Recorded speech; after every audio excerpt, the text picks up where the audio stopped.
Yeah, so I thought one thing I would like to start off with first is that um, God's feelings about you are that He wants you to be happy and content and eventually reach a state of bliss in your life. That's what He wants for you. He wants to help you do that. And so what He did was He created for the human soul a structure of laws to help you become happy. That's the purpose of the law. The purpose of the law isn't to make your life harder and isn't to make your life more stressful, but actually to bring you some long-term happiness. Now, for many of us, that is, some of us don't want really happiness, so that's an issue. But others of us seek happiness with regard to our addictions and our sin, rather than seeing that our sin is going to be a long-term cause of your sadness rather than your happiness. So, and I think we're going to have to close that door, unfortunately. Yeah. Sorry about that. Whoever's maintaining the temperature, we That's might, Lisa's. yeah, we just might let it get to sort of warmish, and then we can turn it on. And the longer it stays on, the better it is for us, in the sense that if it stays on a certain period of time, then hopefully we can edit that out of the recording somehow, find the noise of that. But if it's just short bursts, it's a lot harder. So if we can do it that way, that'd be good. And I'll just wait for everyone to come in. We'll leave it closed, I think. Thanks, Nick. Yeah. Just gets a bit, you can hear the road noise and everything in the recording straight away. All right, so as I was saying, God wants, a part of what God wants for your life is for you to be happy and enjoy your life. Now, that is not dependent upon you having a relationship with God. God is not trying to force you into a relationship with Him. What he would like you to do is to recognize the benefits of a relationship with Him, and then to desire those benefits for yourself. As a result of that, He would also like you to recognize for yourself the results of sin in your life and how that affects your relationship with Him. But He would like you to do that for yourself. He doesn't want to force you through the process. He wants you to willingly and in desire engage the process of discovery of what's inhibiting your own joy, but also inhibiting your own relationship with God. Now, if it comes to just inhibiting your own joy, and if all you want for your future is to become a perfect man or woman, then you don't need God in the process even, right? You can do it yourself. You can remove sin from your life, and you will, as a subsequent result, be happier. If you remove all your sin from your life, the whole time you're on earth, you will never experience a disease. You will never experience pain in your body if you remove all your sin from your life. And you can do that without God. In fact, there are many people historically who have done that over tens of thousands of years. From the time of a man and a man, the first human couple, who many people know as Adam and Eve, from that time, about 180,000 years ago, to now, the majority of people remove sin from their life without involving God in the process of doing it. Of course, God's laws were involved, because they had to discover what those laws were, and then they had to bring their life into harmony with those laws in order to experience happiness. So happiness is definitely going to be in your future one way or the other, whether you want God involved or not. The difference between the relationship with God and not having one is that beyond the sixth sphere, there are the seventh and the eighth and subsequent spheres above that, where you experience even more happiness than the natural man can experience. So you as a perfect person can only experience a certain degree of perfection that is to do with you remaining a person, remaining a human in the fullest sense, and having no part of God enter you. So that's one option.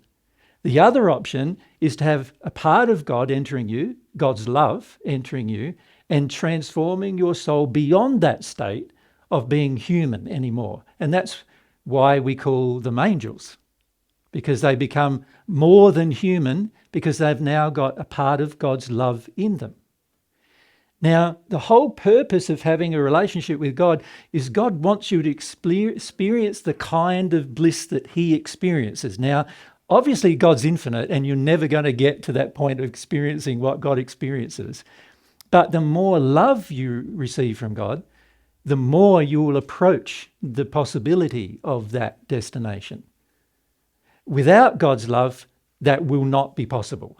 The only thing possible will be the perfect natural man. And that's in the sixth sphere of the spirit world. But above the sixth sphere, there's the seventh, the eighth, and subsequent spheres, and all of these spheres are additional gradients of love, which are to do with receiving God's love to enter those spheres. And those spheres, your living in those spheres, is dependent upon how much of God's love you've actually received. So when we talk about a relationship with God, we're talking about what I would classify as the biggest decision you're ever going to have to make in your life. And this decision is that it's going to determine your destiny. Not just your destiny on earth. It's going to determine your destiny after you pass. And if your destiny is such that you do not wish to have the relationship with God the way God defines a loving relationship, if that's your choice, then your destiny will be limited. And the limit of that destiny will be you will arrive only in the sixth sphere of the spirit world and you will progress no further than that. That will be the limit of your destiny. And that limit is the limit which is the perfect natural man, the way God created you to be. You will, when you enter the spirit world and you reach that part of the spirit world, which is the sixth sphere, you will be like what Ammon and Aman experienced when they were first arrived on earth. You'll be in a beautiful, pristine surrounding. You'll have the ability to move from location to location. In that location, you can go across galaxies. You can visit all sorts of places all through the physical universe, limited to that sphere. And it's a dimensional space where you can just transfer your body, move your body around. You can go from Earth to other places in the universe in this dimensional, this spirit dimensional space, and you can see them all and you can visit them all and you can have a very, very interesting life. But it's limited. So that's what you've got to consider. It's limited because that's the limit of your destiny unless you receive something additional from God, a substance from God. So when we talk about the relationship with God, what we're saying is that God has love and that belongs to God. And that love can be given to the soul only if we desire it. And the desire has to be pure and sincere in order for the love to be given. And you can understand why that is the case, because if you had an impure desire, then naturally there'd be some lying or fakeness about it, which is not going to interest God at all. So when you develop this longing, and that is an exercise, remember yesterday we said, of your free will. When you develop this longing using your own will, so it's not going to be dependent on anything else but your will. It's not going to be dependent on another person. There is no mediator between you and God. It is just you and God. God wants every one of his children to have this potential of this relationship. And if you exercise your free will to be sincere in your longings for God's love will flow into your soul, and the net effect of it is a substance from God is flowing into your natural soul that doesn't have that substance. And the effect of that is that your soul changes. It starts changing. To have, you could say, standards that are way beyond human standards. right? And the more of this love you receive, the more capacity you have also to understand the universe in which you live, and also the more capacity to visit parts of the universe that the perfect natural man cannot visit and will never be able to visit. That make sense to you? Now, these things, I must say to you, are a scientific fact. Now, for those on earth, it's hard to believe these facts. But once you become a spirit and you start investigating the possibilities of life as a spirit, you'll start to see that these things are facts. Now, Mary and I have had 2,000 years of experience of these facts. And we understand that for most people, when you first hear it, it sounds a bit like far-fetched. And it sounds a bit like, well, you know, how can that really affect my life now? But if you plan for that life now, you will have major benefits when you arrive. And it's like going to any new country, really. It's like, let's say you decide here in Canada you want to visit, let's say you're going to visit Australia, right? Then you would know that it's the other side of the world. You've got to learn a bit about Australia. You've got to learn about their customs. You've got to learn about their immigration or their way to get in and the way to get out of the country, don't you? You've got to learn these things. Now, for an English-speaking country, that's not so difficult. But let's say you decide you want to visit, I don't know, Venezuela. Now there'll be a whole different set of things you're going to have to learn and prepare for before you travel. And if you go unprepared, you might not even be let into the country if you're unprepared. If you haven't got the right visas, you won't be let in.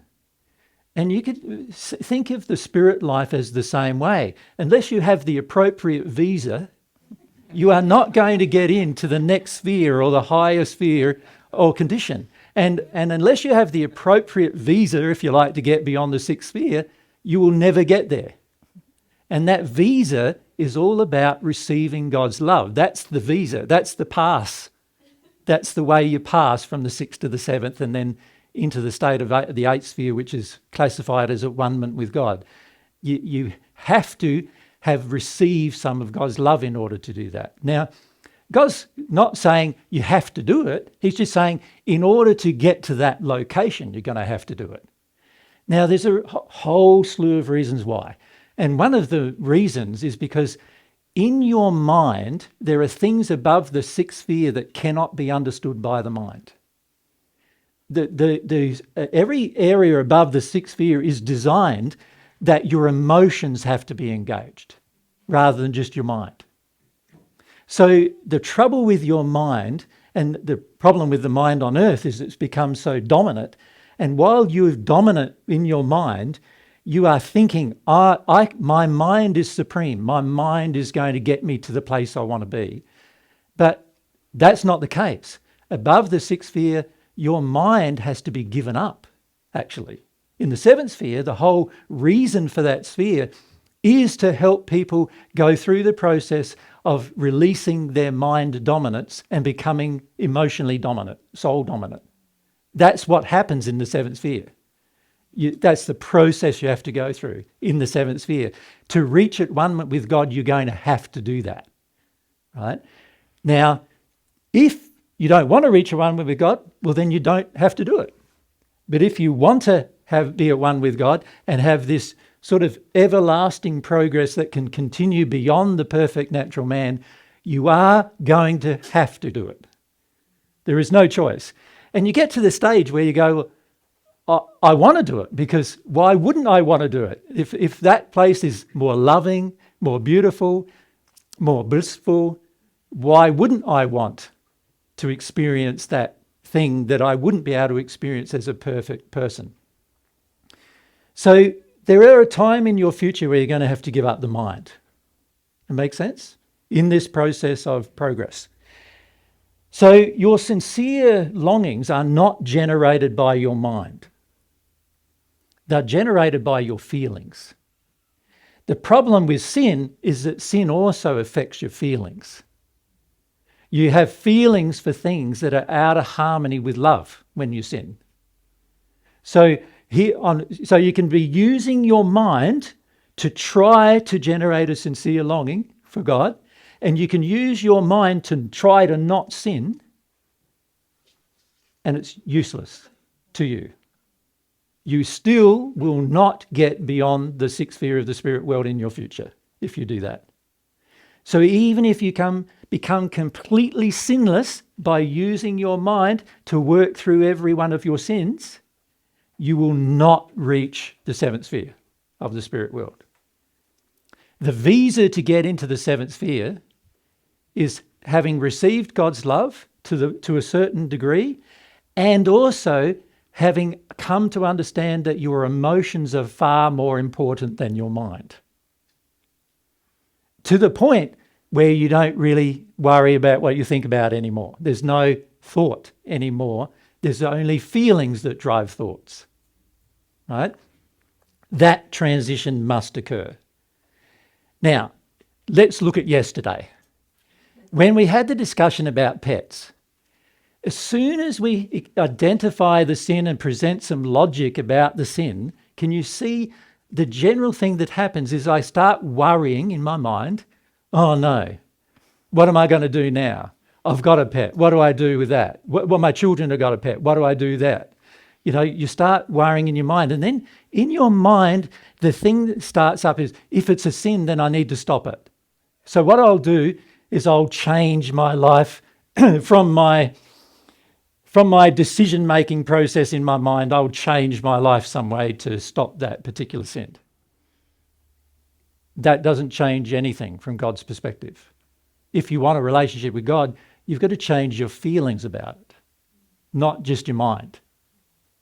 And if you remember a lot of the comments that were made yesterday, a lot of you were had reactions to the discussion on pets, right? You had a reaction, and probably last night, a bit of reaction too, possibly, right, for some of you. And those reactions are your mind fighting this for its sin, while at the same time the soul is going to have to give up its sin. This introduces a conflict inside of you. Are you going to do the right thing only intellectually, or are you going to only do the right thing when you feel the right thing to do? What are you going to do? Now, you can stop things intellectually. You can. You can stop doing a sin intellectually. You can make a decision to stop using your mind. You make a decision to stop the sin and be firm with yourself about stopping the sin and making sure you stop the sin and being conscious of it every day. And you can do that. That's what every person who's progressed to the sixth sphere historically has done. That's how they got there.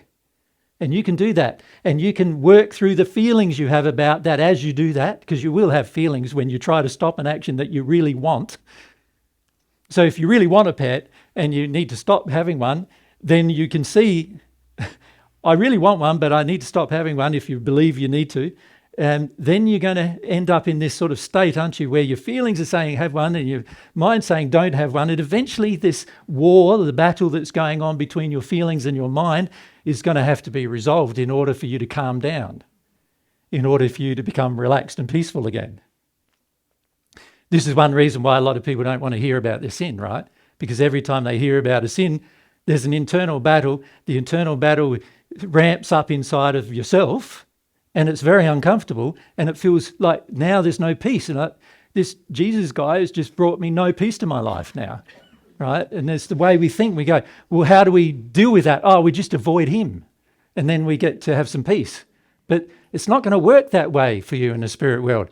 Like, it's got nothing to do with me. It's got everything to do with God's law and what that's going to demand of you, right? And so at some point you'll come to realize that, and then realize there is a battle going on between the sin that's inside of you and then the methods you use to reduce that sin, to change that sin.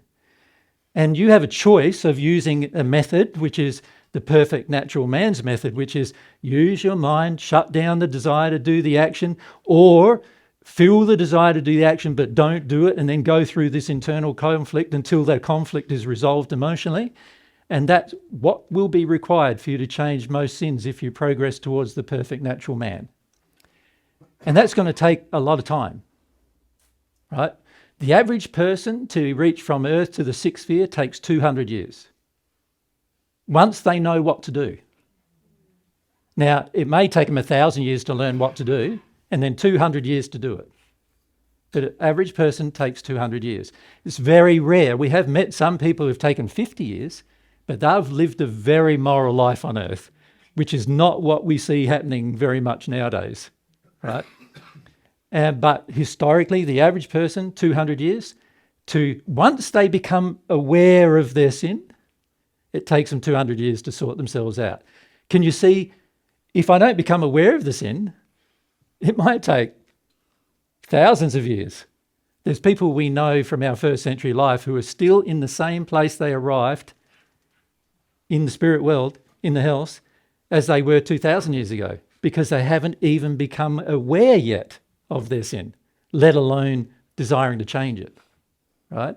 So it's going to require from you a decision, a choice, a decision. What are you going to choose to do? And also it's going to require a choice as to which way you're going to use to progress. Are you going to use the method to progress that is using your mind and mind dominant, or are you going to use this method to progress that involves receiving God's love and progress that way, which becomes very emotionally dominant? Those are the methods that are available to you. There are no other methods. I know the world says there is, but there isn't. Every other thing they say is all just slight variations of the mind method. You know?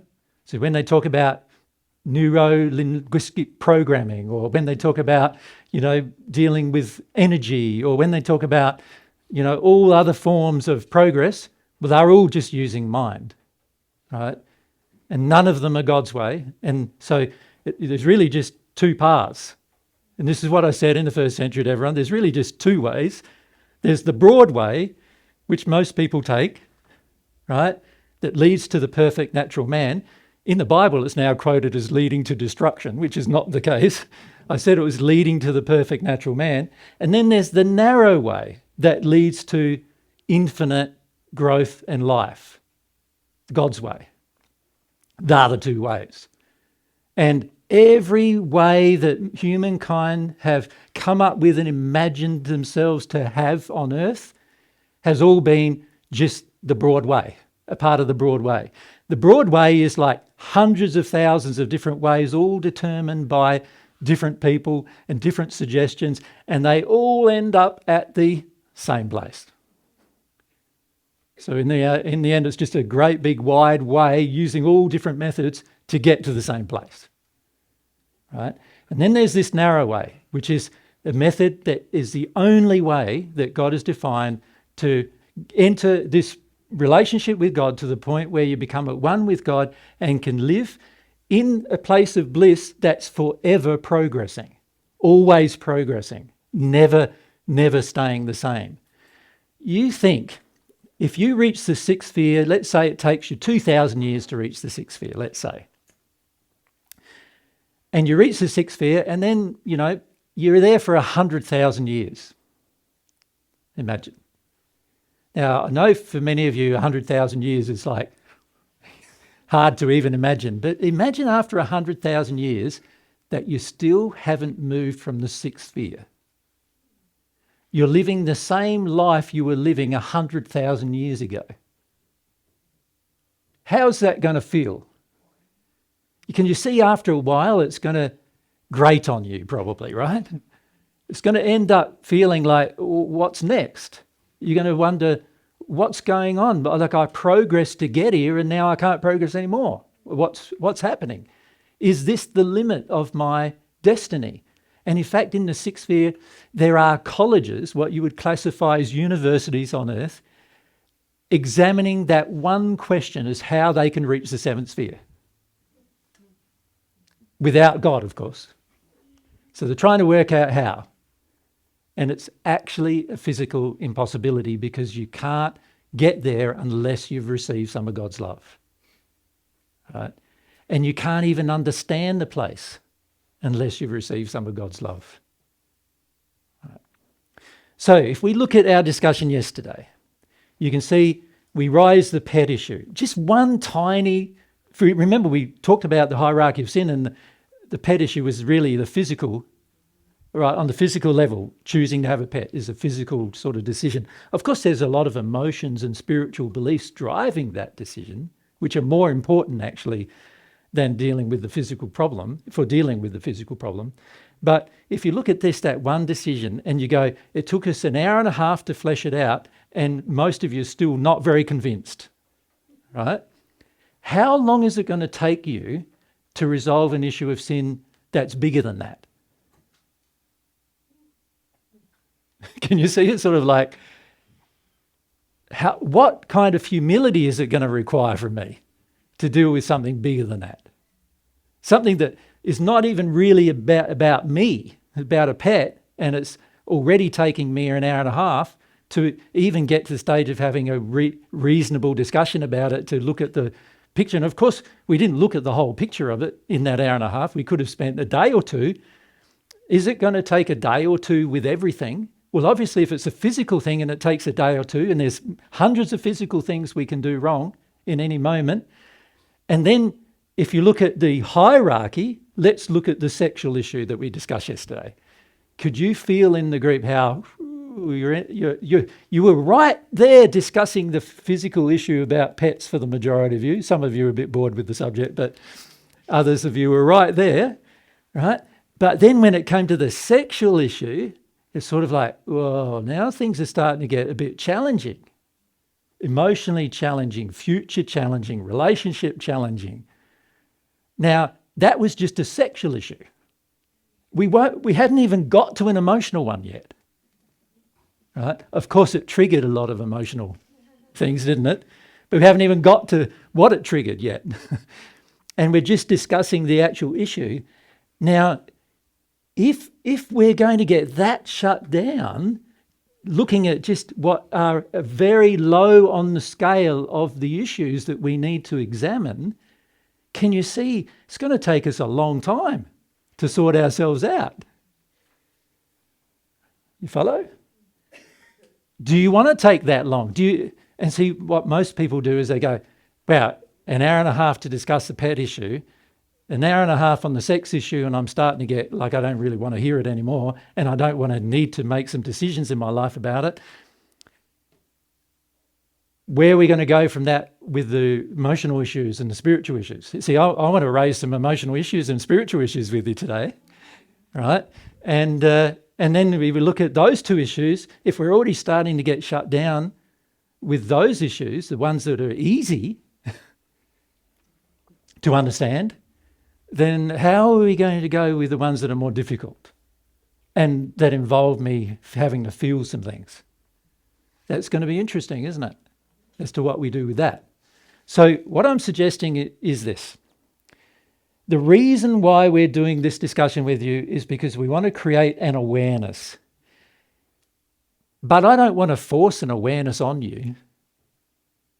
What you will need to do for your own future is desire awareness on your own. Like, someone is not going to be on your shoulder. In one of the other presentations we said it's like you have angel on one shoulder and it's like the devil on the other shoulder, as the saying goes. And, each of them trying to influence what you do. Well, the problem with the angel that's on one of your shoulders, and there's plenty of good spirits around you who want to help you progress, is that they respect your will. You could say it's not a problem, but if they respect your will, and your will is, I don't want to listen, or I don't want to hear, how are you going to get help? If that's your will. If your will is, I want to stay with my sin because it's too challenging otherwise, if that's the will, then they're going to go, fine. If you want to take 10,000 years to reach the perfect natural man, take 10,000 years. Not advisable, because the perfect natural man's a better place than any place you've ever experienced on earth. And you can have it on earth if you wanted to. You could be the perfect natural man on earth even. But the angel who has received God's love, who might be on the shoulder, he's saying, well, why would you want even that? Why, when you can have this other thing which is far in extreme with regard to bliss, like extreme happiness, extreme bliss, and forever progressing into more and more capability, more and more power, more and more expression, more and more joy. Why wouldn't you want that for your future? Something that's not limited. So by the time 1,000 years or 10,000 years comes along, you're not feeling limited. You're feeling like you're in a place of growth all the time. See, on earth, we are very addicted to obtaining what we believe makes us happy and then holding on to it for dear life. Right?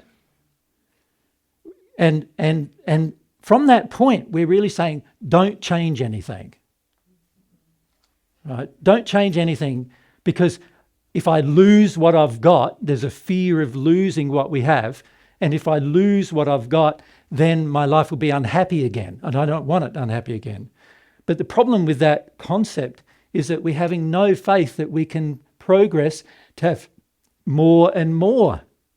We can progress not more and more physical things, but more and more happiness, more and more joy. We can progress more and more. And we need to at some point have some faith in that. So with the process of looking at our sin, we need to have some faith that becoming aware of it is a good thing. Not a bad thing. It's a good thing for me. It's going to help me. It's going to make me happier. It's going to help me be more aware and more awake to what's going on around me. I'm going to feel things more. I'm going to be able to make quicker decisions. I'll be able to make more happy decisions that are better for my future if I'm more aware. It's a good thing, not a bad thing. But you can see from yesterday when we talked about what are you going to do with your pet, most of you go, it looks to me like every option's a bad thing. Keeping it means I'm sinning. Then how do I get rid of it? How do I take responsibility? I give it away to another person. Then I'm causing them to sin. So I can't really, in good conscience, do that. What do I do? And a lot of times you'll end up with the thing, well, this animal, which is destroying the environment and other things as a result of my attitude, I changed my attitude and I realised I don't want to keep this animal anymore, but now the animal is in my household, reminding me every day of my past sin. Right? What am I going to do about it? And the average person will go, I will just wait for it to pass. And if that's 10 years, they'll live with that for 10 years, rather than actually making a more loving choice than that. Right? And the reason why we will do that is because we don't want to confront the full extent of our sin, which is that we don't want to repair the damage of our sin. You see, for most of us, when we recognize a sin, we want to go, please forgive me for the sin. And if we direct that at God, it's please forgive me, God, for that sin. And we're hopeful that God's just going to go, right, you're all forgiven and there's no consequences anymore. Even if you are sincere in your request for forgiveness, God does not wipe out the consequence. The consequence being the effect of the sin. The effect of the sin will continue until you do something about it. Right? So if you teach something that's wrong, the effect of that sin will continue until you do your best to teach the right thing instead. Right? If you engage a sin on earth and continue that sin and then stop it and ask for forgiveness and can be forgiven, after that point, the effect of your sin will continue, because that's what the problem with sin is. And it won't continue inside of you because you've been forgiven.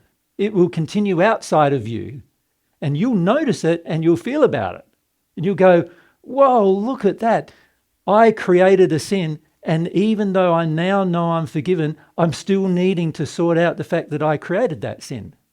So I have friends in the spirit world who are now at one with God, but are still working on trying to correct the effect of their sin while they're on earth. Trust me, it's far better to not sin than do that. But that is a requirement. When I say it's a requirement, you feel it inside that it's a requirement. You'll feel it. If you've done something that has continued and done something wrong, you'll feel, once you receive God's love and you are forgiven for what you've done, you'll feel the requirement of correcting the effect of it. And you'll want to. It won't be like, I'll have to. It'll be like, I have to because I want to, like it needs to be done. And I did this, so I need to correct it. And that's how you'll feel. Far better to not sin. Far better. So, the reason why most of us struggle with this is because when it comes to the sin, it's like, I don't want to know. I just want to make out it's not there or just ignore it where I possibly can, right?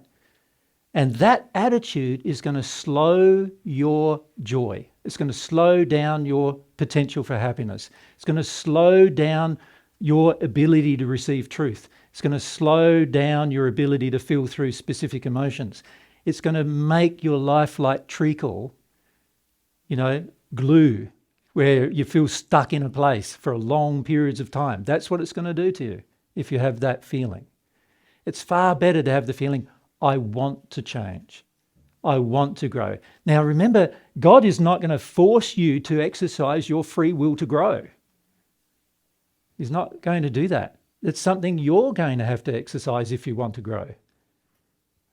So that's what I would like to remind you of. And looking at yesterday's conversation, you can see it's good to get head up about things. You understand? Because you can at least feel the passion in you about, I don't like that idea and this is not good and what's being said to me. And as somebody put up their hand yesterday, you telling us we should kill our pet and, all this kind of thing. It's good to get head up about these things in the sense of feel the emotion of it, but also contemplate, why is it so hard for me to see the love or the lack of love in something? It should be relatively easy for me to see it, shouldn't it? If you think about it. We all claim to have some level of love, and we all claim to love our partners and love our children and love the environment, even many of us claim. But when it comes to the nuts and bolts of seeing our behaviour, the average person doesn't want to see it. And this is why the earth is in the place it is. Because the average person would like to live in a facade about their real state. They'd like to live in a facade that they love. They would like that. To get out of that is going to require this quality of sincerity. The ability to examine one's own heart and to feel that I want to make changes because what I'm doing now is not good enough. Not just not good enough for me, but not good enough for my partner, for my family, for my environment, for the world itself. And you don't have to be self-condemnatory. You just need to get into a state where you want to make change. Right? It doesn't require you, like the Catholics used to do. They get out a whip and every day whip themselves for their sins in penance. It doesn't require that. God doesn't require that of you. What he would like to see is your desire to change. Right? So he's not going to, he doesn't want you to go into all these self-punishment and, attacking yourself. Because that's like the Catholic man with his whip, beating his own back. But he wants you to recognise and become aware that the sin is there and you can change it. It's your creation, you can change it. He didn't create it. He created laws to help you get over it. And you can change it if you engage those laws. That's what he wants you to know. So when we look at these issues, we really want to, if we can focus ourselves when we look at these issues on this particular part of the issues. the principles.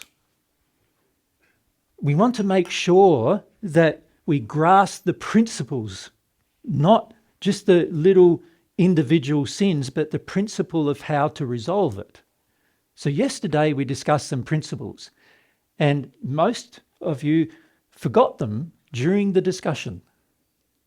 Now the principles were that firstly there's a conscience. And with any issue you can receive God's truth if that conscience is open enough to receive it.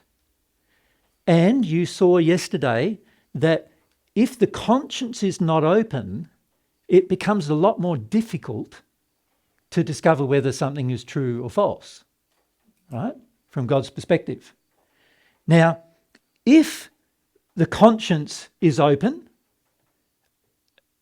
then on that particular subject it's open to, we can receive the truth very quickly, and as a result we will know and start to begin this process of awareness that we need, right? The conscience is saying, this is wrong or right. That's all it needs to say. Is it wrong to keep pets? You'll find you can ask specific questions, more specific than that, can't you? Is me keeping a pet under the current circumstances wrong or right? For me, right? Now, in the case of a farmer who's using his animal to help him farm some for wool, he's going to have a more righteous answer, isn't he?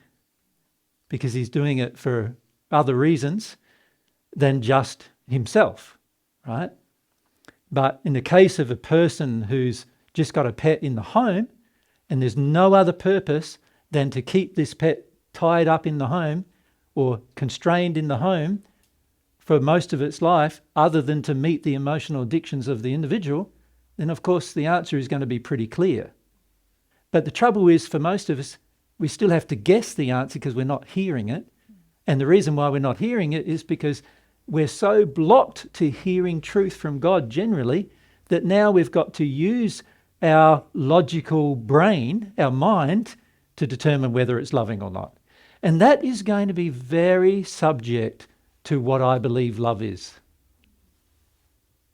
And if I have a very injured view of love from God's perspective, then I'm going to believe I'm doing something loving while God's feeling you're sinning. So the problem with you being the arbiter is that you're coming from your own sin. So already the decision-making that's going on in your mind is tainted by your own sin. And this is the difficulty of sin.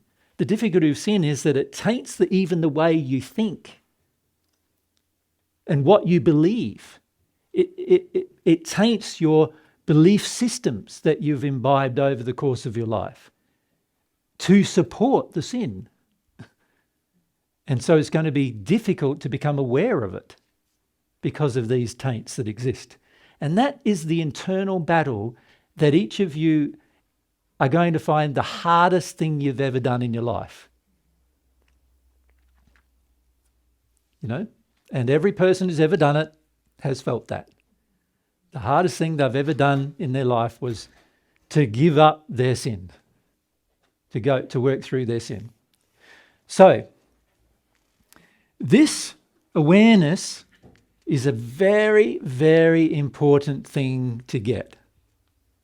And the desire to have it is more important than having it, really, isn't it? Because without the desire to have it, you will never have it. Can you see? So unless you desire awareness, then awareness is never going to come. Now, of course, when I say never, it's very hard for awareness to never come, because God's designed a whole heap of laws just to make the soul aware. Right? Most of the laws that are governed by remember in this pyramid we said that all of the laws above the physical are all for the purpose of guiding the soul. Right? So all of those laws that begin with the sexual laws and up through the emotional laws and spiritual laws, all the principles that govern how your soul works, are eventually going to get you to be aware. You can go through it two ways. You can go through it reluctantly or with desire. The people who do it reluctantly often take thousands of years. The people who do it with desire take a few years. The net result is going to be happiness, right? Not just for you, but for people around you as well. That would be the net result. Unfortunately, most of us don't have faith that giving up our sin is going to create happiness. And that is our substantive problem. We lack the faith that getting rid of addictions, getting rid of sins, is going to result in me being happier than I am. Many of us believe you give up an addiction, you just get sadder. I remember talking to a man who enjoyed his alcohol and his smoking, and he was saying, if I gave this up, I wouldn't know what to do with my life. And I'm saying, what do you mean? You mean that you're totally dependent on your happiness for alcohol and smoking, tobacco? He said, yeah, they're the only things that I have that are good in my life. This man, he drank 24 beers a day. He bought, in Australia, it's called a slab, and he would drink the whole slab every night, right? He was a painter. So he'd go out painting during the day, earn his money, and a fair portion of his money got spent on drinking at night. And he was so unhappy with the rest of his life. He had no relationship, hardly any good friendships. Everything he did was based around alcohol and smoking. He said without his smokes, he would be a complete nervous wreck. And he needed his smokes to keep him going. Now, can you see that's a very unhappy life, isn't it? That you're not experiencing any joy except for the things you imbibe, drink or eat. And that's the only joys you experience in life. That's a man who needs to change his life, right? But this is the interesting thing. Most of us think the very addictions that are harming our life are actually helping it. And that's why we don't want awareness of the sins, and awareness of how they affect us. So, today, if we can always come back to the principle of what we're trying to understand. So we're going to get involved in some more discussions about different principles regarding emotion and spiritual principles as well, where we have sins. And what we would like to do is come back to this principle of, okay, how am I feeling about becoming aware of them? Am I feeling like I want to resist the process, I want to fight it, I want to argue for my sin, I want to fight and say I'm all good when I'm not? What do I want to do? Do I want to fight for that sin? Or am I going to come to some awareness of it? And once I become aware, of course there's a process that needs to occur before you become awake to it, after becoming aware. Awareness is just the beginning of the process, but without awareness, you're never out of denial. And if you can't get out of denial, you also are not going to be able to establish a very close bond with God and in that relationship. And there's good reasons why that is the case. And one of the major reasons why is because God's love is not in agreement with sin. So in order to receive it, we must be repentant for our sin. Because God's love is not in agreement with our sin. God's really saying, that sin is unloving. That sin is unloving. That sin is unloving. It's not, God's saying to you, it's not my standard of love. That's why it's sin. And if you have God's standards of love, you will have the ability to live even a blissful life on earth, not just in the spirit world, but on earth. That is all ahead of all of you if you wanted it.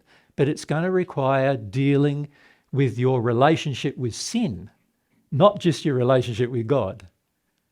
It's going to require, how much do you want your sin? How much do you think you need it? How much do you think it satisfies you? And are you going to become aware of it enough to want to change it and get to the stage where you have a desire and a belief that changing it is good for you? Is that going to happen? Right? So that's what I would like to focus on today. We want to get we're going to get into some more things about emotions and spiritual things today, and maybe we may revisit some other things physically and sexually as well, right?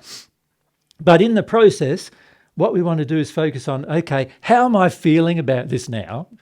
And be honest about how we're feeling about it. Because if you look at the discussion yesterday with the sexual discussion, did you feel how more subdued everybody became?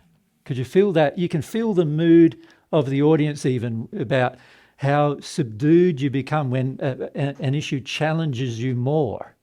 For many of you, the pet issue didn't challenge you very much, and so you can discuss it and feel about it and be relatively open about it. But when it comes to sexual matters, most of the time, most of us find them more challenging for lots of different reasons. And then that causes us to get all subdued, and the mood then gets depressed. Now we're not in a state of desire of wanting to know why it's a sin. We're not sort of experimenting with, oh, why is that? Why does that happen? So the thing I'd like to recommend to you is this. And this is something I'm recommended all of my life, right from the first century.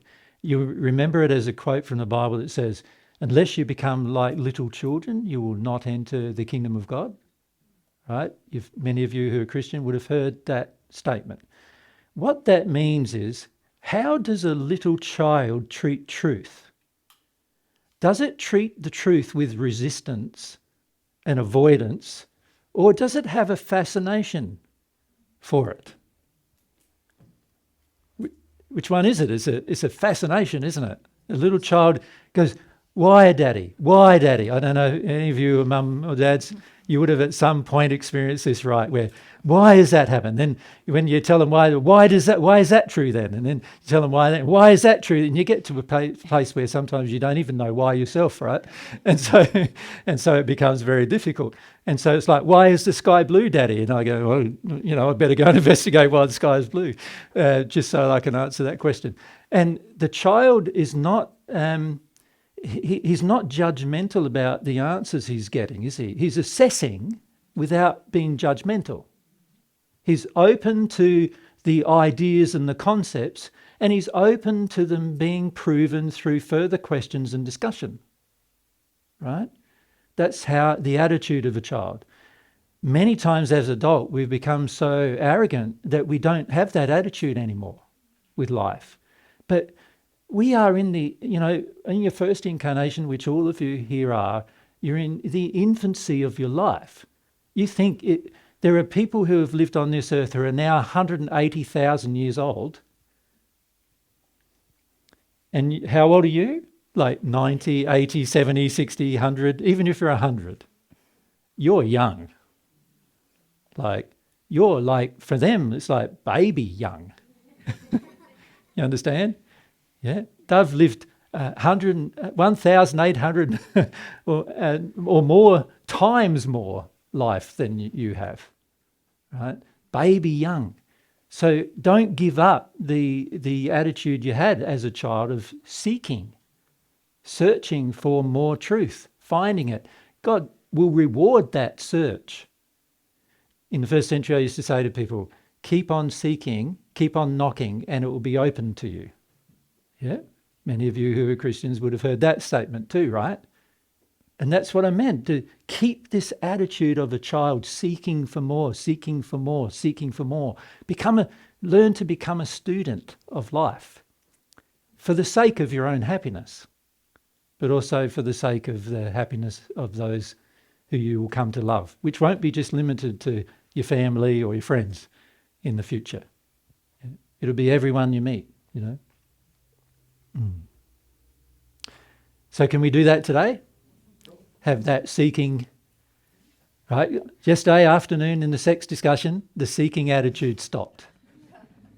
Yeah? Because many were challenged by the soulmate discussion and, all that stuff can get pretty challenging, yes? And what do I do? And what about my future? And there's all these feelings that start coming up. And the trouble with a lot of these feelings is they stop the seeking attitude. If you can maintain a seeking attitude, you'll eventually arrive at the truth. Yeah? So if we can keep that attitude, we're going to do well as a group. Now, yesterday, I felt you did pretty well in the pet discussion. There was a seeking attitude. But when it comes to the sex discussion, not so much a seeking attitude anymore. And there's things we'll discuss today. You can have a seeking attitude or not. Now, every time you seek, more truth will come to you. Right? And you need to each learn that you can seek for it. You don't have to be reliant on another to have done their search and then they tell you. You can seek for it. And in fact, eventually, God's law, when you have a relationship with God, God's truth, or you could say the search for truth, will be written on your own heart. It'll become a part of you. You'll feel it as a feeling that what the truth is. And you'll be able to instantly look at any situation and know what the right thing to do is. Straight away. You'll know what the loving thing to do is and what is going to bring the best outcome in the long term. Not just the instant gratification outcome, but the best outcome. Yeah? And if you have that seeking heart, it's going to benefit you for the rest of your existence.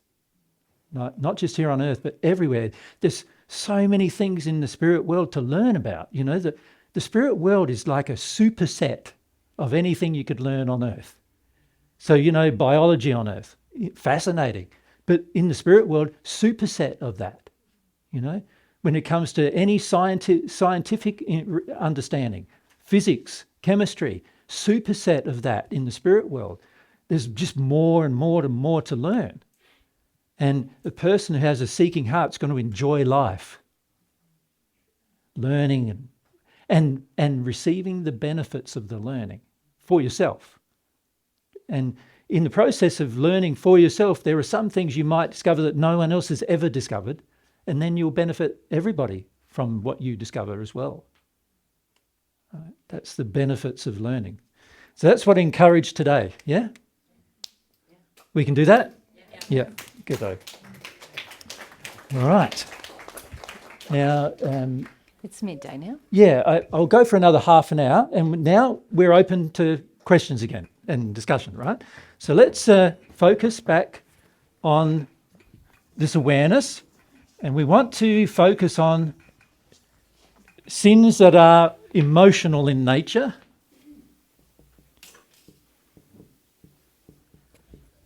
In other words, laws that govern our emotions.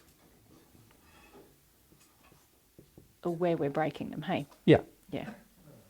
So laws that affect our emotions, when we break those laws, obviously we sin and there will be an effect. And if we live in harmony with those laws, we'll benefit and we'll be living a happy life as a result. Yeah?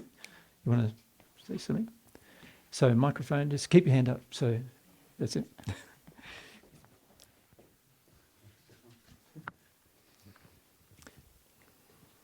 Okay. I'd like to jump in right where I closed down in the sex yesterday. The talk on the sex. When we came to the part about so in the beginning of the relationship, the honeymoon period, there's lots of sex. Yeah. And then later on in the relationship, so I'm thinking like later after children, and there's small children in the house, and there's a grandmother with Alzheimer's, and mama is very, very exhausted. Okay. So that's kind of where I shut down yesterday. Yeah, that's right. Well, you can understand why, because the circumstances, you can understand why you'd shut down sexually as well, right? Because the circumstances are you're tired. What are you going to do to change your life so you're not tired? See, children shouldn't make you tired. If the children are appropriately, have laws established in your household, Actually, they'll add to the benefit of the household. It's only when the children are lawless that they're going to make you tired.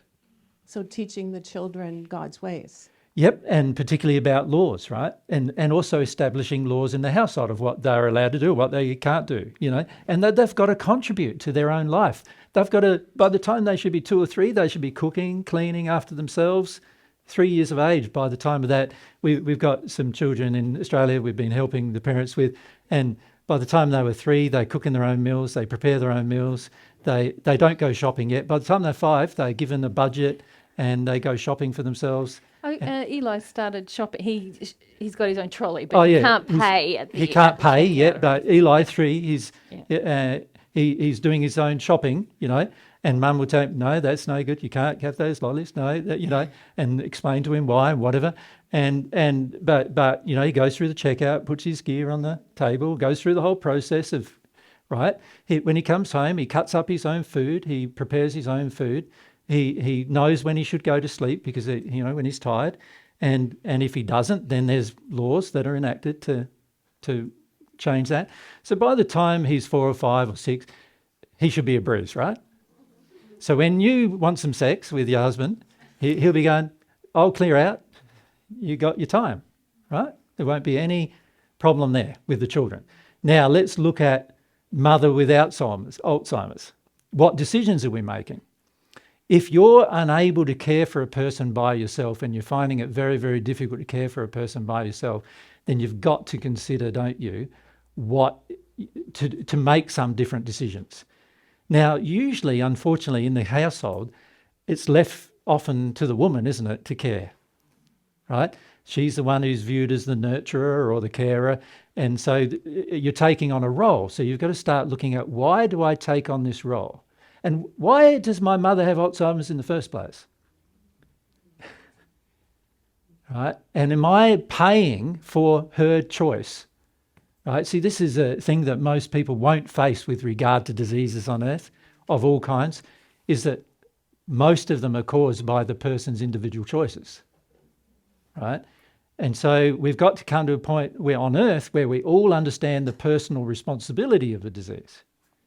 That there's something going on inside of me that causes me to want to attract this disease to me, that I need to address. And if I became more loving with it, I probably wouldn't have the disease. But let's say the person has it, because I haven't done all that, right?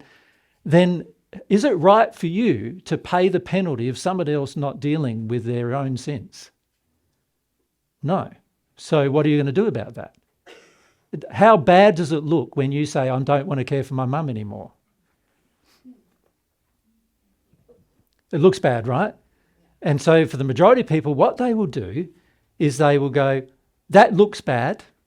I'm not going to make that decision because it looks bad. I don't want to look bad. It's more important to me to not look bad than do the right thing. And so what I'm going to do, instead of exhaust myself for the rest of my life until this person passes, and the person might get Alzheimer's in their 60s and pass in their 90s. So you're talking like 30-year program of looking after someone who doesn't even know you anymore, doesn't even want to know you anymore, right? And why? Why do we do these things? And most of the time it's done because we're worried about what people think of us. We worry because there's all sorts of community endeavours to sort these kind of issues out.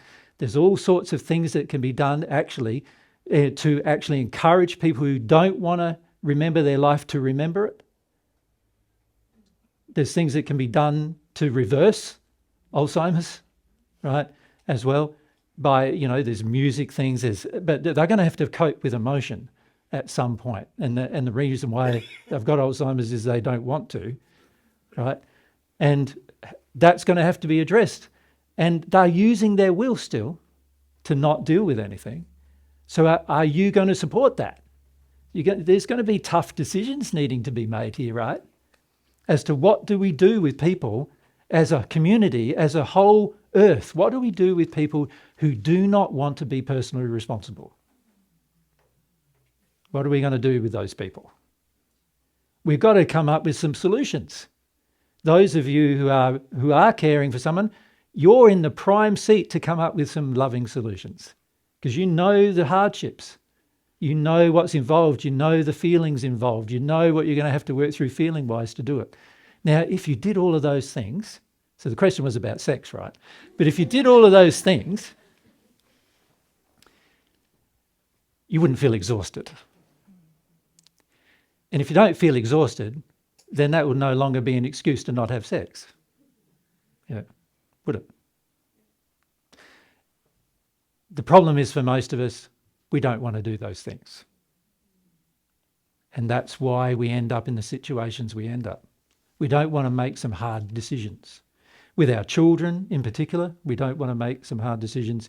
And with our parents who are resisting their feelings, any parent of yours who is resisting their feelings now is likely going to end up in a state where they don't remember large portions of their life, to the point where they don't remember their life at all. So you can start educating your own parents when they're in their 40s or 50s, you know. If you're in your 20s and they're in their 50s and they're trying to tune out of all the things they've done in their life and tune out of their feelings about it, you can talk to them about it. That can help undo the potential things that are going to happen to them in their future. But you're going to have to be brave to do it, because they're going to fight with you and get resistive and get annoyed with you, to the point where some of them are just not going to be a part of your life anymore.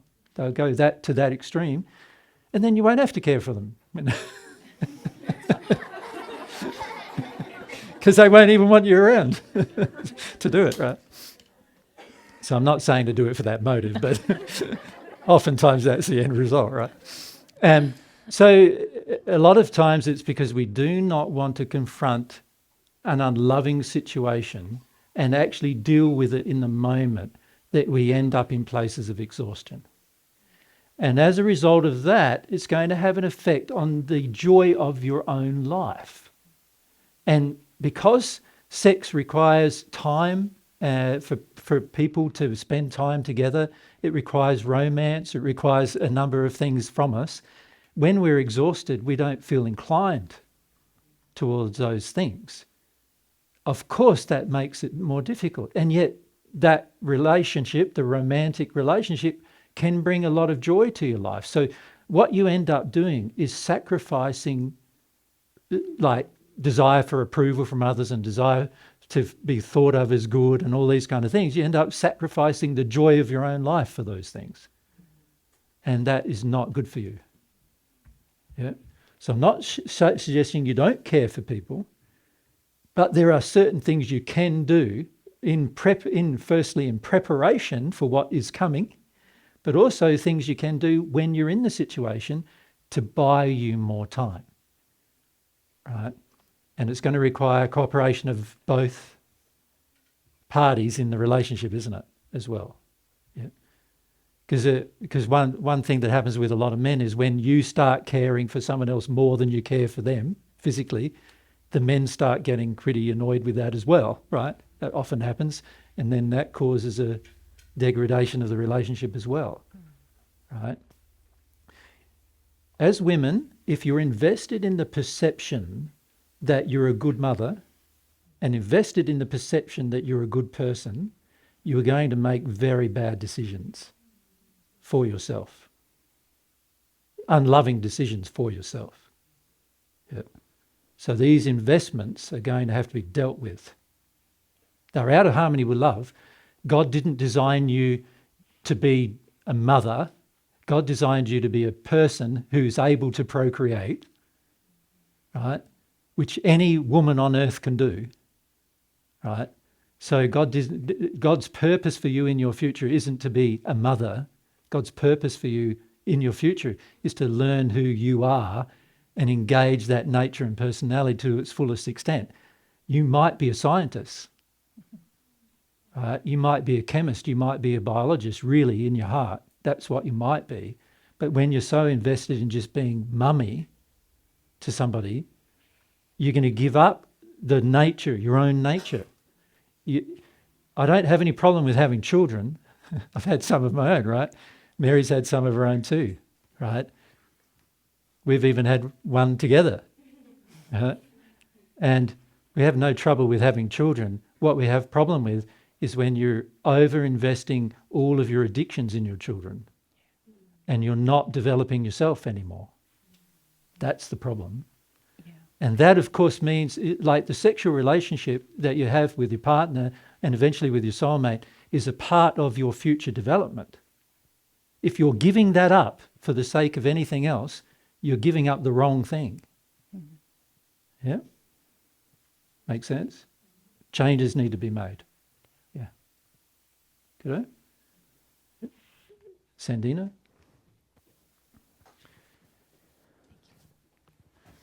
I have a clarifying question about the consequences of sinning. So, consequences of sinning, Yep. yeah. So Yep. you said today that God doesn't force us to change. Yep.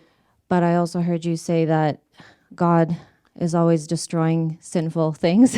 Yep. So, like, for example, like if we're in a relationship that is not our soulmate, and that's technically a sin, Yep. is God destroying that relationship? But His then, laws are attempting to, yes. okay. So then where does our free will, I guess, come in? Or like... Well, you have free will, but only in the structure, within the structure that God has created. Yeah. See, most people think when we talk about free will, it means you have free will to do anything. But surely all of you know that you can't do anything. Like, you can't create the sun, can you? You can't even walk near it without dying. In fact, if the earth didn't have the shield around it, you'd already be dead from the sun. Even 93 million miles away, you'd be dead. So you can't do anything yet. You're not going to be able to do anything. You're going to have to live within a structure of law. When we talk about free will, you have the will to decide for yourself what you are going to do, but God's also got his own will. And his own will says, you do that, and I don't agree. You do that, and I'm going to restrict you. You do that, and you're going to receive a penalty of some kind. You jump off a building, you're going to go splat. Right? He created the law that stops you from flying off the earth, which the law of gravity. But if you decide to live outside of its bounds, there's going to be a result. And that's God's will. He's allowed to make those decisions. He has the authority of the universe. He created your very soul and your two bodies, the potential of them being created. He did all of that. He has the right to determine what his structure is going to be and how much he's going to let you destroy it. Right? Now, God is willing to let you destroy this entire earth because he gave you the free will where you could become a scientist and work out a way to do it, right? And there are ways you could destroy a whole planet, actually, right? Fortunately, no one on Earth knows them yet because we probably would have already done it, unfortunately, right? But in history, there's been 3 or 4 times when there's been attempts made to so-called improve the Earth using technological means, which resulted in destruction on the Earth. And this is why we have the legends of Atlantis and Lemuria and other continents sinking. And all of these things happened because people tried to break the structure of God's laws to the extent that everything starts reacting and correcting it. Yeah.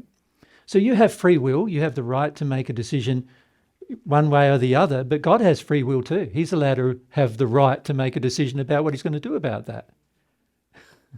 That makes sense? I guess, your gift, the gift that God's given to each of us of free will, is a pretty mighty gift, actually. And you look at the way that if we accept that God's laws are opposing unloving use of free will and rewarding loving use of it, and then we look at the world and we go, well, there's a lot of unloving stuff going on. That means this gift of free will is we're pretty much in charge of it, aren't we? It just comes down to a question of how much pain and suffering we are willing to endure in a lot of cases, isn't it? And also how far God will let us go. Yeah, because there is a limit. There's always a limit, but it's a pretty wide limit. And God is really trying to help us to first become aware through the incidence of pain and suffering if we really don't want to know about God, to help correct that will. But obviously, as Jesus has been saying this morning, if we engage with God, we can correct that will much more quickly to get rid of sin, and then we become happier exponentially the more that we're in harmony with law. So God's really trying to educate us about how to use this amazing gift wisely, if you like. So that's why there is law and consequence, so that we can understand that. And the law... But that's not the only purpose for law, though, is it? So, No. Because the purpose for law is to keep you alive and to keep you safe and to keep you secure and to keep you happy and to keep, to help you get to a state of bliss. God created a whole heap of laws for that purpose. There's That a is the whole there's a reason whole for heap of law. laws that he engaged with regard to receiving his love that are only for that purpose. No other purpose than your extreme happiness. No other purpose. So, God created these laws not to create restrictions on your life and to make your life a drudgery, but God created these laws to keep you safe and keep you secure and help you through and become happy in your life. That's why he created them. Yeah. And really, when you get rid of sin, that's how you become happy. So it's all educational in terms of how does my will impact on me, the world around me. And God's laws are just an expression of God's love in a very practical sense. So the law to be loving must act against sin. It must. Otherwise, it wouldn't be loving, would it? It's like what we were talking about yesterday when there was the discussion about, well, is it my business to say anything when something's unloving? Well, yeah, because otherwise I'm supporting it. And it's really God's in the same position. Yeah. It's his business to say something when you're being unloving. Yeah. Okay, that makes sense. Yeah.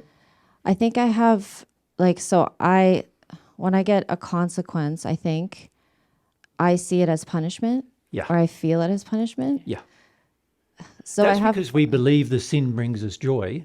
So it's all about perspective, isn't it? When we believe the sin is going to bring us joy, and then it brings us a consequence that's negative, and we feel then we're going to get punished, we're basically not seeing, firstly, that the sin is not going to bring us joy. It never does bring joy, right? Even though there might be the instant illusion of it, there's always bad consequences for sin, always, right? And not only just for you, but also for many, many others.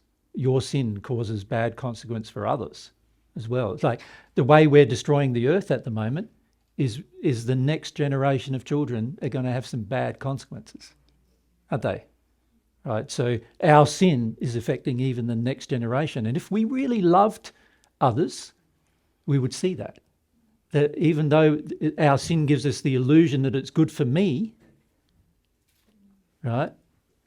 Like having autonomy, burning fossil fuels, and all these other things, using all this energy all the time, seems good for me, but is it good for the next generation and the next generation and the next generation? And then let's look at the whole principle of science being the solution to problems. Hasn't science so far been the cause of a lot of the problems? So how is it ever going to be the solution to the problem? Unless humans are more loving in the application of science, it is impossible for science to be more helpful with our future. It's only going to be more harmful, right? So unless we change our attitude even to science and the application of science, we've got to change there too. And the reason why I raise those things is because what we're seeing is that when God's laws is a standard, you could say God's laws are like a line drawn in the sand. And it's not a wavy line either, by the way. It's a very... I always think that when you do it's a very like, yeah. Like ruler line, straight line. And when you cross it, the average person goes, well, I should have the right to cross it. Well, God doesn't feel you have the right to cross it. He feels he's given you the will where you can choose to cross it. There's a difference between you having a right to do it and having the freedom to do it. It's like you have the right to commit murder. Is that true? Well, not legally. You have the freedom to do it, Yeah. but it's not right, is it? It's wrong because it harms someone else's life.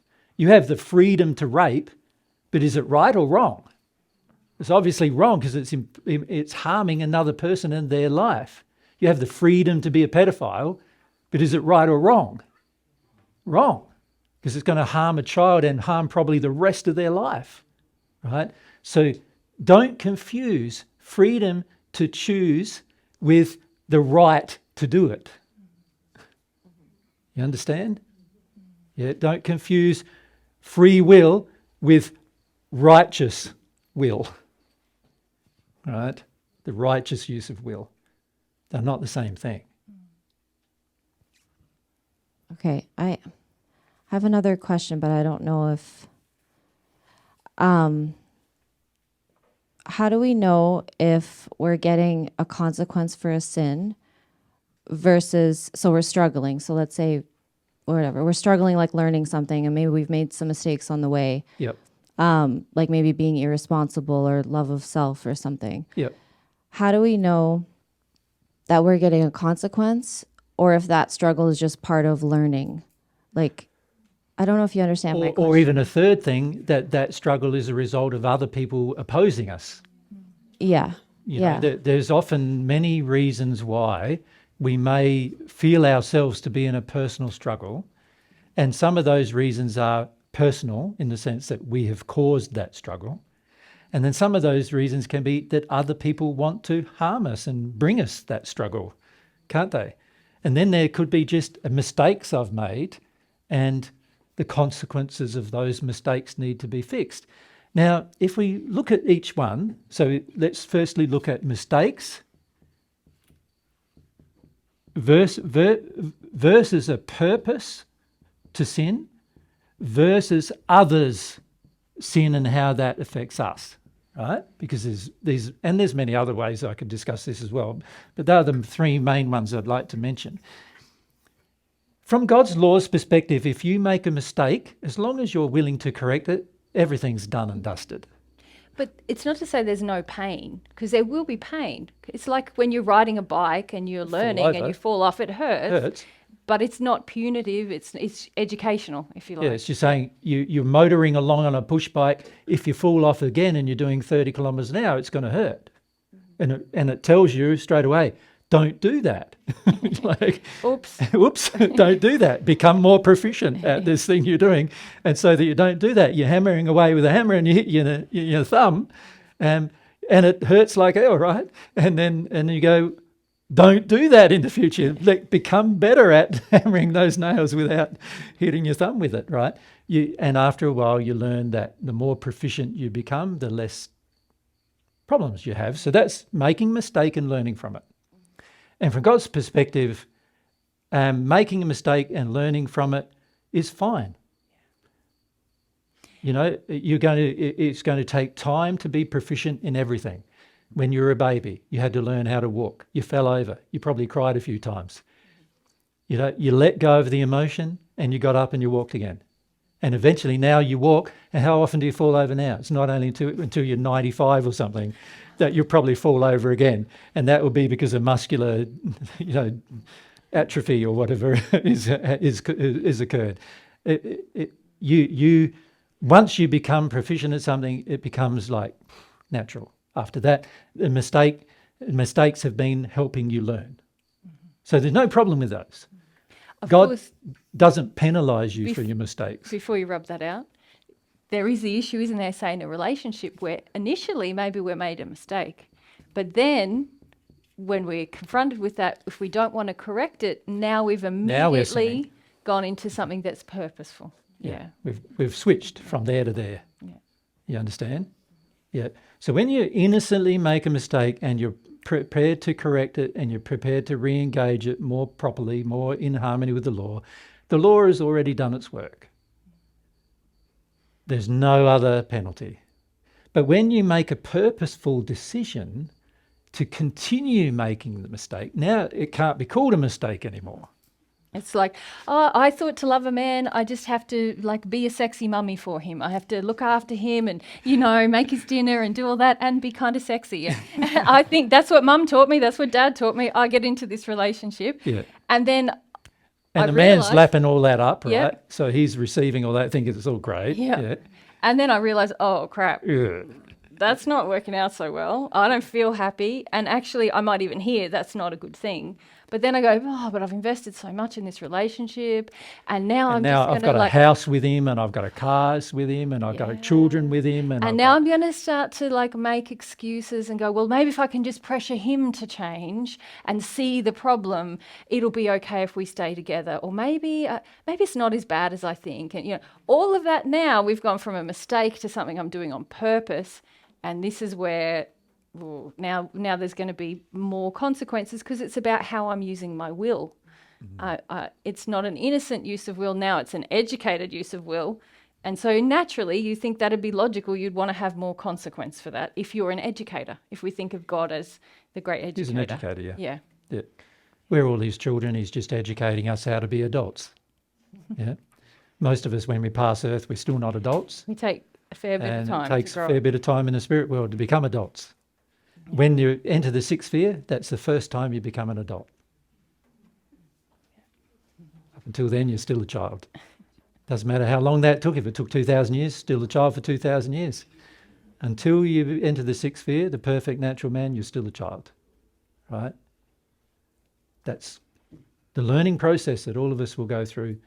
And it doesn't matter whether we're receiving love from God or not. That's the process that's going to happen for all of us, right? It's to get beyond that sphere requires the relationship with God and learning a lot of other things. Beyond being an adult, it's about learning how to be an angel, which is a different process, right? Yep. All right, but you were going to talk about purpose. Yeah, purposeful purpose. and other. Yeah. So now I'm engaging, as Mary's just mentioned, purpose in order to sin.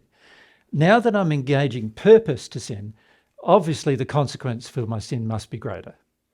Otherwise, I wouldn't be correctable, right? If it wasn't greater, you'd think, oh, well, having a mistake's the same as purposefully sinning, so I might as well purposefully sin more often, right? And that wouldn't be good for your future for a lot of personal reasons. You see, again, if I'm addicted to the concept that sin is good, which most of us on earth are, right, then naturally I think then if I'm limited, it's bad. But actually, from God's perspective, limiting your sin is good for you. It's going to make your life better if you can limit your sin and not let you just sin so much that eventually you destroy everything. Imagine if you could sin so much that you could destroy the whole universe, right? Then God's whole creation would be wiped out. And God doesn't want that. So he placed restrictions on you, right? And everything you do in purpose is obviously going to have more penalty than if you did it by mistake. The mistake usually has an instant consequence, which we recognise as a consequence, and then we make adjustments to correct that, right? Done.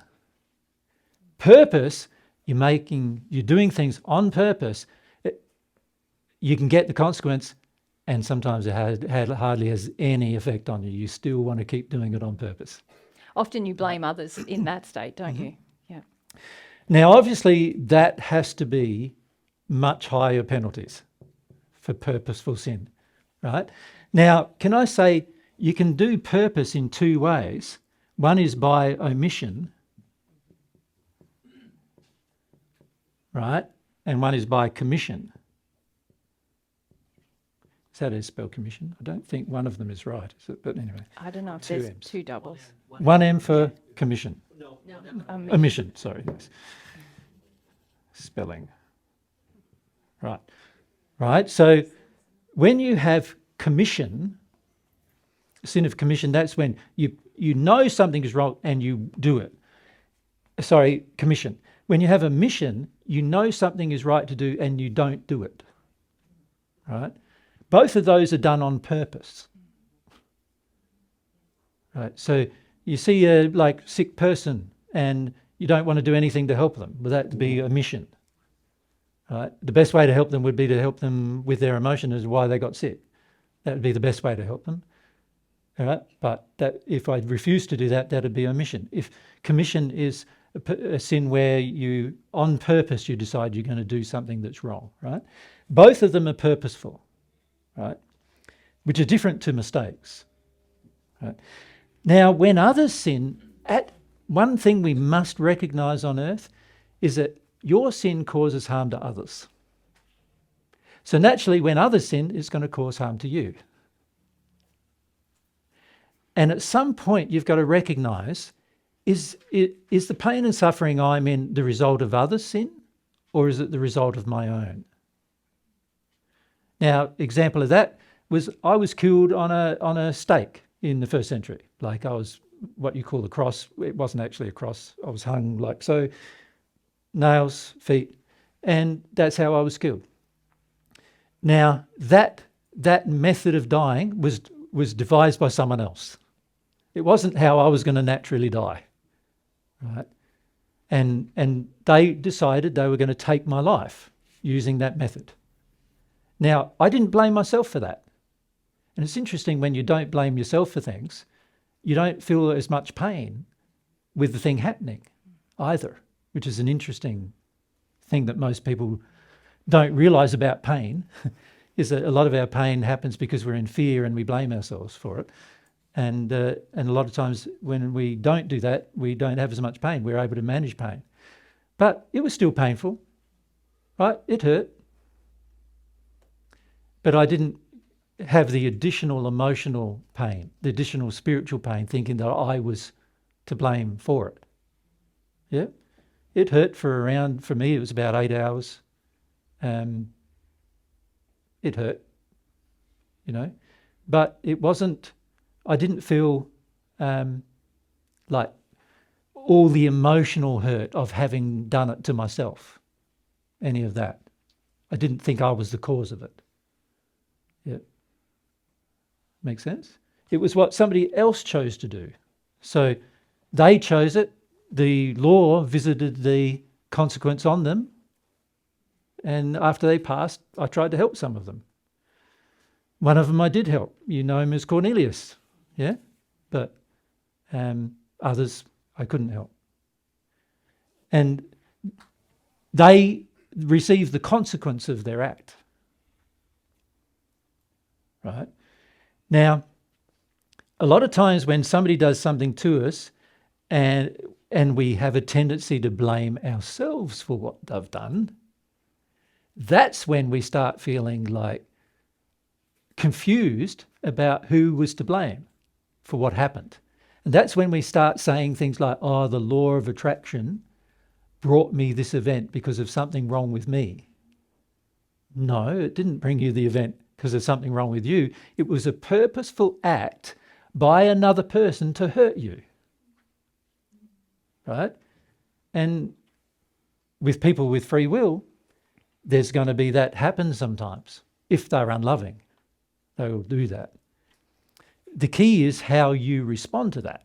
What you're going to do about that will determine your purposeful action. So if you go into revenge, like, you killed my son, I'm going to kill yours type of revenge, right?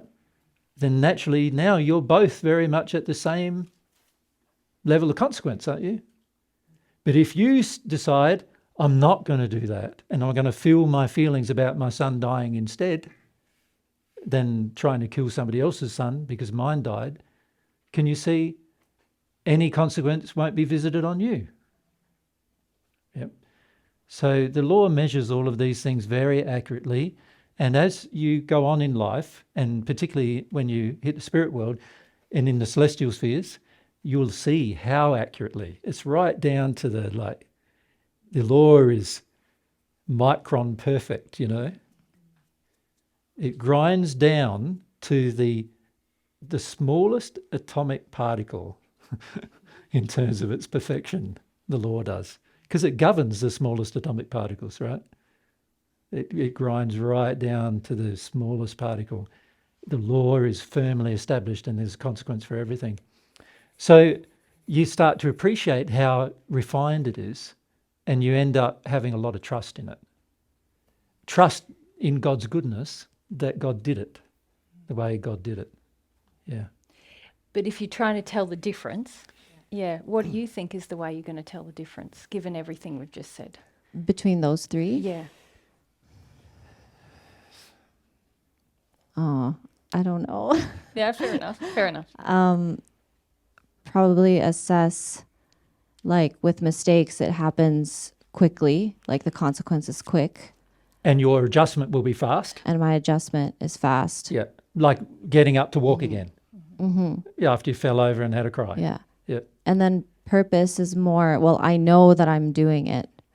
And Or even not if doing it. sometimes we don't want to admit to ourselves, Yeah. but if we're deeply honest, we're like, no, Yeah. I know. That's Yeah. wrong. But we Yeah. often don't even want to admit it to ourselves that Yeah. we're doing it. So it requires a lot of Like, self-honesty. it's like a doesn't it? man who's expecting his wife, as Mary brought up earlier, to look after him and project sexy mummy feelings at him, basically is what she said it, which means that she has to be sexy with him, but she also has to mummy him at the same time, right?